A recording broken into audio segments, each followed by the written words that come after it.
Good day, everybody. Welcome back to Metaphysics of Fiction. I'm your host, Lewis. I'm Jack.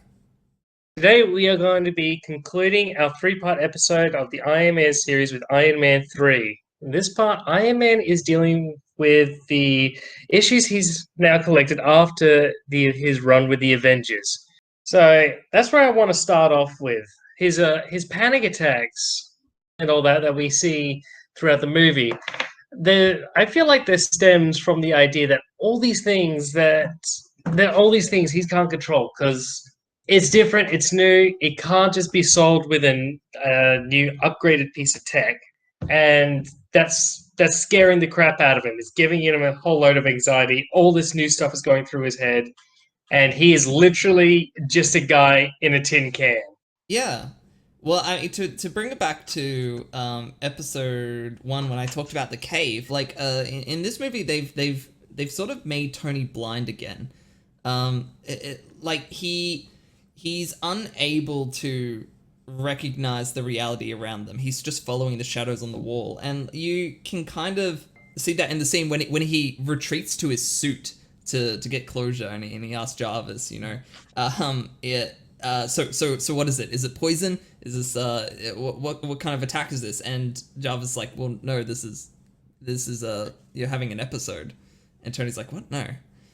Me? Yeah. I actually like that scene because in a way you actually see a literal cry for help because when he's signing that little girl's drawing and he actually has help me on it. Like I Mm-hmm. know he's gonna be making a joke, but he could probably because when you're having a panic attack, you can really feel your heart picking up and start struggling to breathe. So he's like, so in a way, he's pretty much thinking he's actually saying, "Help me! I'm about to have a panic attack." Mm, yeah, but it's not until later in the movie when he actually starts recognizing that it is actually an issue. He more or less reduces himself to the core of his character, which is that obsession that he holds. And he's just going to hold on to that obsession and then just focus in on it as hard as he can in the hopes that it solves the problem. Mm. Yeah, that's the thing. That's like what he said at the end, that his armors were a cocoon. He's really just trying to go into himself, find a spot that's comfortable, but that's the actual whole problem in the movie. That spot that's comfortable isn't going to save him because of the simple fact he has to be out of his comfort zone. And frankly, you can actually see that in the actual villains themselves and their choice of villains. And I actually think this is actually pretty clever because the whole idea of this movie is that Tony is dealing with things that can't be exactly solved with technology. He's an engineer, but he just went through all the stuff with gods and aliens, and now he's dealing with AIM and extremists. And here's the thing: Tony's an engineer. He's been dealing with technological villains and all that. Extremists are biological. They're genetics. They're biological creatures. They power up the body. This isn't something technology could just. It's not a tech versus tech. It's tech versus something that could actually be out of his wheelhouse, his comfort zone. So he actually has to adapt to that. He definitely does have to adapt to it. And this is one of the things that they set up really well in sort of the beginning half of the movie, where essentially all the problems that he's trying to solve aren't being solved with his normal tinkering, with his normal, building a better suit, or using technology to just flat out solve the problem. Um, he needs to go to something more primal, more in his nature. He needs to just become Tony the mechanic, not Iron Man. Yeah, exactly. You needed Tony Stark. You didn't need Iron Man. I always like that type of deal. But like with the villains as well, because the villains this is another thing that they bring up in Iron Man 2 as well, where again it's Tony's past irresponsibility puts in motion problems that he has to now deal with in the future. But where in Iron Man 2, it was him sort of taking responsibility for his irresponsibility. Now it's he needs to resolve the problem while in a weakened state, while being wounded.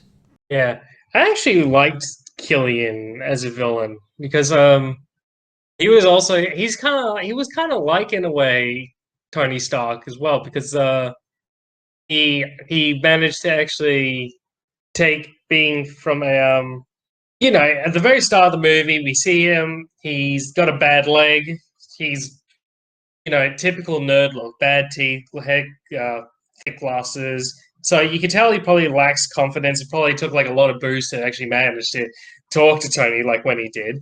And he actually did mention when Tony wasn't there, he did say he was going to take that one step trip to the lobby, meaning he was going to jump off the building. He Yeah. was actually planning on killing himself. But then he actually did the whole quoting episode 2 here, rising from the ashes Phoenix thing and became the bad guy, the leader of AIM. And so we actually see a bit of Tony. Like he had his own cave moment, but I feel like that might have actually made him a lot worse of a person because he kind of opened his eyes that people like Tony Stark, like his cave, he's looking at the wall. He probably sees that people can actually, if he asked if he got the guts and the know-how, maybe people can help him. But then when Tony didn't show, that was him getting up, turning around, and seeing that people suck. Just straight up, people suck. So I'm going to take everything for myself. Yeah, And it's not my idols will recognize and help those with talent like me, that but they will more than likely try and steal that talent. They'll try and take it away from me. yeah, exactly. That's why he came up with the. That's why he hit it with the saying, "The second mouse gets the cheese." I'm not gonna lie, it actually took me a while to figure out what actually happened to the first mouse, and I kind of get it. It's the first mouse sets off the mousetrap, gets killed, and the second mouse gets the cheese. So Yeah, he's saying, yeah, I like that combination of phrases. The early bird gets the worm. So it's if you are prepared, then you will be successful. But the second mouse gets the cheese, which is another way of sort of saying, listen, if don't rush ahead. Being rushing ahead and being first is not the same as being prepared. exactly. That was actually a very interesting scene. That one. That was the full on confrontation between. That was probably the best confrontation between Killian and Tony. That outright conversation. You just gotta love those moments where it's not the final fight scene. It's actually just the conversation between the hero and the villain. Hmm. That's where most of this stuff comes from. Going back a little bit to this idea of a wounded Tony. Um, there's something that I was kind of interested about. There was an article um, that took a very nuanced look of the role of a teacher, and it compared a teacher to a shaman. One of those shamans that sort of like lives up in the mountains and they commune with the spirits and they go through the rituals and they're normally healers and things like that. And that's what you did in your summer vacation. Yeah, and um, and one of the ideas that was presented is when it comes to being a shaman, they describe a vocation when you're called to do something as a kind of wound. And this wound will sit there and fester until you go towards or towards that vacation and fulfill that calling, whatever that wound is. And if you resist it enough, you might actually die. And I sort of saw this idea happen with Tony, where his wound is that he's being called to accept that there are things bigger than him that he can't control and that he can't protect others from. And he keeps trying to resist this over and over and over to the point where he has a kind of death at the attack on the house, on the mansion. He has a kind of dead where he's actually just dead to the world, and now he's in this darkened space. alone, without his outer shell. He's the most vulnerable he could possibly be. Yeah, yeah, we see that in that fight scene in that small town. Like he actually has to figure out how to beat the person, but he can't have his use his armor. So Mm, he uses the cheat trick and the cheesy one-liner. yeah, and it's in that kind of scene where he's being told to accept that there are things that only he can handle, but there are also things above him that he is unable to handle. But and this is where I think we agree in this movie, where a lot of the ideas that we're talking about get cut off halfway.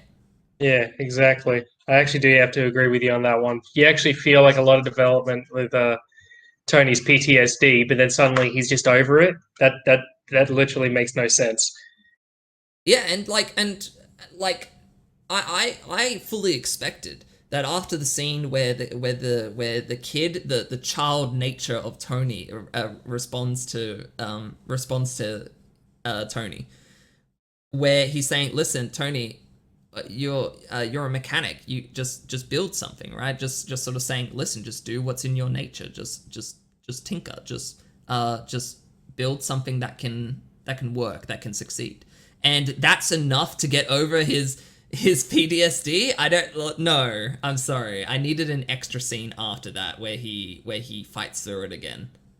Yeah, exactly. Like he's about to have a relapse or something. And Mm. I actually, it's not only just throughout the movie you can see his doubting himself, so he needs something better. He needs to keep adapting. You actually see that through the entirety of the MCU. It's not just about him upgrading his armor, because he actually, in Avengers 2, you actually see that when because he makes Ultron, because the Scarlet Witch freaked out his brain, and he wants to create the Ultron program so he can create security around the planet and make everyone feel safe. And look how that turned out. And then you see it again in Civil War when he's disagreeing with Cap. He's fighting with Cap because he thinks the Sokovia Accords are the only way to keep people safe. So he's always trying to try all these new ways to create a safe environment, and not all of them turn out very well because they're not exactly his wheelhouse. The sort of taking responsibility theme as well, that was a bit of a callback to the second movie where Tony's irresponsibility makes AIM a threat in the future and all that.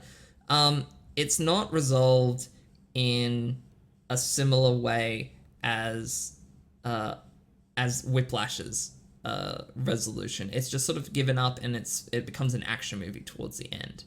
Oh yeah, yeah, I'm Um, agreeing with you there. I was actually doing a callback to the conversation before that part. yeah, it like there's a lot of different themes and a lot of different concepts that are given up, especially and because I found this interesting as well. I was talking about like Tony being in his most vulnerable state in a dark and lonely place, right? This is his metaphysical death. This is when he travels to the underworld in order to gain something of value, to the stories of rescuing your father, these kind of things, right? To try and gain something that he once had that he's now lost. And that kid is a perfect representation of the childish nature of Tony as well. Because Yeah, and not only that, like the kid is very obviously, it's like, when can we talk about New York? Right? There, yeah, there he's a is geek. there is a metaphysical element that is happening there. And there's that child nature of Tony that's trying to push him to confront something that he normally would be able to confront, but is unwilling to now because he's wounded. And then they just give up. They just give up on the kid. Yep, now it's Tony storming the castle, zapping all those security guards, then having a fun moment with the fake Mandarin. You might not be able Yeah, to see me, but I'm cracking my neck in frustration at that. yeah. It's very upsetting because halfway through the movie it just turns into an action movie. And there were some really good themes in here, and there were really good concepts in here, but they just weren't finished. They weren't completed. Yeah, it actually went the way of the Mandarin. Like, we had this cool, intimidating character at the start that made you felt so real and terrifying, and then it turns out to be, Trevor Slattery. And I kind Yeah. of I feel like I should blame Disney a little bit because this was after the Disney acquisition, while the first two were done by Paramount. Hmm. Like Disney just wanted something entertaining. Yeah, well, it is definitely a problem with modern Disney. Modern Disney, and this is actually a similar problem they had in Frozen 2. In Frozen 2, I can recognize like a lot of really great concepts and a lot of really great themes, but they also leave these things up half finished in that movie. Like modern Disney just seems to want to use these themes to try and pique your interest and then try and keep you entertained with the action or with The whatever conclusion action, or storyline they're doing. the style as well, like the animation. I mean, you can't deny Frozen has gorgeous animation, but not even animation can save a bloody movie. I mean, for crying out loud, look at the last three Star Wars movies.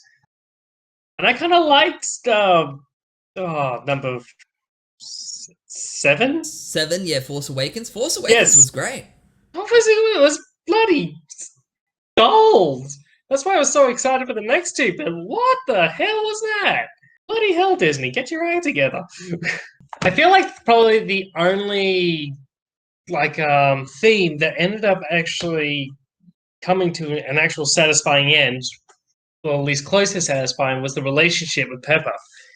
Like um like everything she was worried about him, like everything that was kind of complicating the relationship, he actually managed to let go and actually create a more stronger bond with Pepper because of it. Because he finally got all the crap out of his head and actually managed to talk to her about it.